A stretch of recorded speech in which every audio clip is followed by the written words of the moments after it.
Hi everyone. Welcome to our YouTube channel Shivasavi vlogs. ఇది Shiva birthday రోజు vlog అండి. Morning అయితే కొంచెం లేట్‌గా లేచాము. నైట్ కేక్ కట్ చేసి, ఒక వెబ్ సిరీస్ చూసి మేము పడుకునేసరికి లేట్ అయిపోయింది. అండ్ సండేస్ త్వరగా లేద్దామన్నా మెలుకువ రాదండి. బ్రెయిన్ చెప్తా ఉంటదనమాట. రేపొద్దున పనేం లేదు. పడుకో, పడుకో, పడుకో అని చెప్పి. మీకు కూడా అంతేనా? లేద్దామన్నా మెలుకువే రాదండి సండేస్.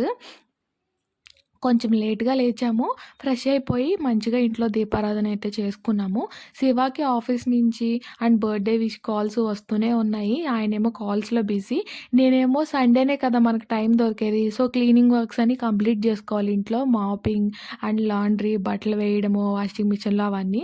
సో, అవన్నీ కంప్లీట్ చేసుకొని మేము మంచిగా ఇద్దరం తలస్నానం చేసి, పూజ చేసుకొని మేము రెడీ అయ్యేసరికి ఆల్మోస్ట్ 10 అయిపోయిందండి.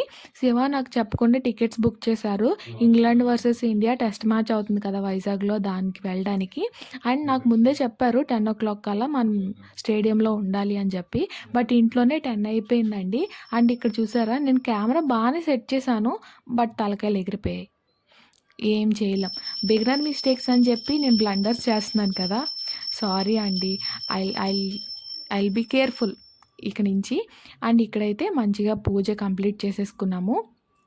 పూజ కంప్లీట్ చేసుకొని రెడీ అయిపోయి మ్యాచ్ చూడ్డానికైతే స్టార్ట్ అయిపోయాము. శివ అయితే అక్కడికి తిడుతూనే ఉన్నారండి. లేట్ అయిపోయింది, లేట్ అయిపోయింది అని చెప్పేసి. అండ్ స్టార్ట్ అయ్యామా వెంటనే, అంటే వెంటనే కాదు, క్లైమేటే అలా ఉంది.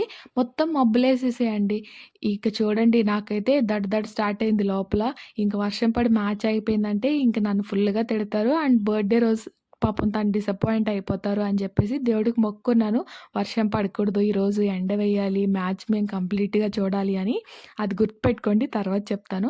అండ్ టెస్ట్ మ్యాచే కదా, చాలా తక్కువ మంది ఉంటారేమో అనుకున్నాను. జనాలైతే ఫుల్‌గా ఉన్నారండి.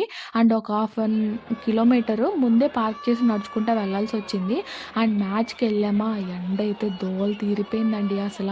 నేను కోరికలు కోరుకుంటే దేవుడు ఇంత ఇమ్మీడియేట్‌గా తీరుస్తాడని అనుకోలేదండి. లేదంటే లాస్ట్ టైం వరల్డ్ కప్ గెలవాలని కోరుకునేదాన్ని.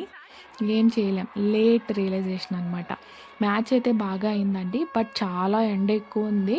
మాకైతే సీట్స్ కిందే దొరికాయి. అందులో లేట్‌గా ఎళ్ళాం కదా! సో, ఆ ఎండలో మాడిపోయాము కాకుల్లాగా. టీ బ్రేక్ వస్తది కదా! అప్పుడైతే అందరూ ఫుడ్ తెచ్చుకోవడానికెళ్లారు. అప్పుడు పైనెళ్లి కూర్చున్నాము. ఇక్కడ అంత చిరాకులో, ఎండ చిరాకులో హ్యాపీ మూమెంట్ ఏంటంటే, శుభమన్ గిల్ సెంచరీ కొట్టాడండి, చూసాము.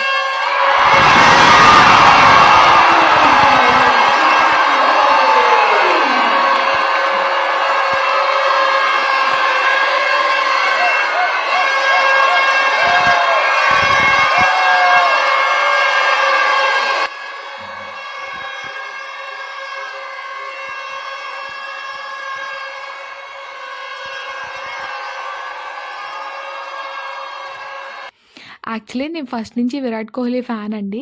బట్ ఫస్ట్ 2 మ్యాచ్‌లకి కోహ్లీ రాలేదు కదా! శివ తన బర్త్‌డే రోజు నన్ను సర్ప్రైజ్ చేద్దామని టికెట్స్ చేశారు. బట్ కోహ్లీ రాలేదు. హ్యాపీ మూమెంట్ ఏంటంటే, శుభమన్ గిల్ సెంచరీ కొట్టాడు కదా! సో, మేము హ్యాపీగానే ఫీల్ అయ్యాము. అండ్ తర్వాత మనోళ్ళందరూ కంటిన్యూస్‌గా ఔట్ అయిపోయారు కదా! మేమింక బయటకొచ్చేసాము. అక్కడ ఏదైనా ఫుడ్ తిందామన్నా చాలా రేట్లు ఎక్కువున్నాయి. సో, బయటకొచ్చేసి తిందాం అని చెప్పేసి బయటకొచ్చేసాము. మై రెస్టారెంట్‌కెళ్ళాము. ఇది ఆల్రెడీ నేను షార్ట్ వీడియో పెట్టాను. యాంబియన్స్ అంతా ఇక్కడ బావుంటదండి. ఫుడ్ కొంచెం కాస్ట్ ఎక్కువ, కొంచెం ఎక్స్‌పెన్సివే అనిపిస్తది. అండ్ మనకి స్ట్రీట్ ఫుడ్ తినడం, స్పైసీ ఫుడ్‌లు తినడం అలవాటయిపోయి ఇక్కడ సాఫ్ట్‌గా ఉంటది ఫుడ్. అంటే పాష్‌గా ఉంటదనమాట.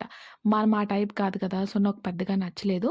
శివాకైతే బాగా నచ్చుతది ఇక్కడ ఫుడ్డు. సో, అందుకనే వచ్చామనమాట. తన బర్త్‌డే కదా! సో, తను స్పెషల్‌గా ఫీల్ అవ్వాలి. సో, అందుకే తనకు నచ్చిన దగ్గరకొచ్చామనమాట. ఇక్కడైతే లంచ్ మంచిగా తినేసాము. అంటే మంచిగా అంటే ఆల్రెడీ లేట్‌గా వెళ్ళాం కదా! సో, పెద్దగా ఆప్షన్స్ ఏమీ లేవు.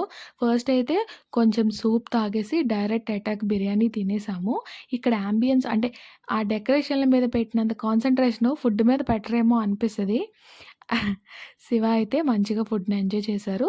లంచ్ తర్వాత కొంసేపు ఫోటోస్, వీడియోస్ తీసుకున్నాం బయట. అక్కడ చేపలు అవి ఉన్నాయి కదా! నాకు ఫిషెస్ చూడడం అంటే ఇష్టమండి. ఫిష్ తినను. చూడడం అంటే ఇష్టం. అంటే కోళ్ళు చూడవా అంటారేమో. కోడిని చూసినా పెద్ద అందంగా ఏమి అనిపించదండి. కోడిని చూస్తే తినాలనే అనిపిస్తది. బట్ చేపలను చూస్తే క్యూట్‌గా అనిపిస్తది నాకు. ఎందుకనో మరి. మా మొహాలు చూసారా మాడిపోయినియి. మార్నింగ్ అయితే మంచిగా ఉన్నాము. ఆ ఎండలో మాడిపోయాము ఇద్దరం కాకుల్లాగా. అండ్ బీచ్‌కెళ్ళాము లంచ్ తర్వాత. ఎందుకో అండి బీచ్‌కెళ్ళేప్పుడు ఆంధ్ర యూనివర్సిటీలో నుంచే వెళ్తాము. ఏ పని లేకపోయినా ఆంధ్ర యూనివర్సిటీని అలా చూడడం నాకు భలే ఇష్టం. పీస్‌ఫుల్‌గా ఉంటది లోపల. సో, అలా ఒక లుక్కేసి బీచ్‌కైతే వెళ్ళిపోయాము. అండ్ ఈ వ్యూ చూస్తే నాకొక్కటే గుర్తొస్తదండి. నిజంగానే తగిలెను తార వైజాగ్ నగరపు చివరలో. ఇది నిపుణుల పర్యవేక్షణలో జరిగింది. చిన్నపిల్లలుంటే దూరంగా ఉంచండి. ఈ పాటకు ముందనమాట. అండ్ బీచ్‌కైతే వెళ్ళాము. వైజాగ్‌లో ఏదైనా స్పెషల్ డే అంటే ఖచ్చితంగా అది బీచ్‌తోనే ఎండ్ అవుతదండి. వైజాగ్ పీపుల్‌కి బీచ్ అంటే అంత ఇష్టమనమాట. అండ్ ఇక్కడ చూసారా ఆయన హాట్ బాయ్. కాదు. నేను హాట్ గర్ల్ స్వీట్ తింటున్నాను. ఆయన స్వీట్ బాయ్ హాట్ తింటున్నాడు. డిఫరెంట్ పర్సనాలిటీస్, డిఫరెంట్ టేస్ట్‌లండి. But we loved each other. దేవుడు అలా కలిపేసాడంతే. అండ్ ఇక్కడైతే ఆ ఎండ చిరాకు, ఆ నీచు వాసన బీచ్‌నైతే బాగా ఆ నీచు వాసనతో ఎంజాయ్ చేసేసి కొంచెం షాపింగ్ చేద్దామని జగదాంబ వెళ్ళాము. బట్ ఆల్రెడీ ఎండకి నీరసం అయిపోయాం గదా! సో, విండో షాపింగ్ అలా బండి మీద చూసుకుంటా ఎళ్ళిపోయి నా షాపింగ్ ఫీలింగ్‌ని కొంచెం సాటిస్ఫై చేసుకొని ఇంటికైతే వచ్చేసాము. వీడియో నచ్చితే లైక్ చేయండి. Please subscribe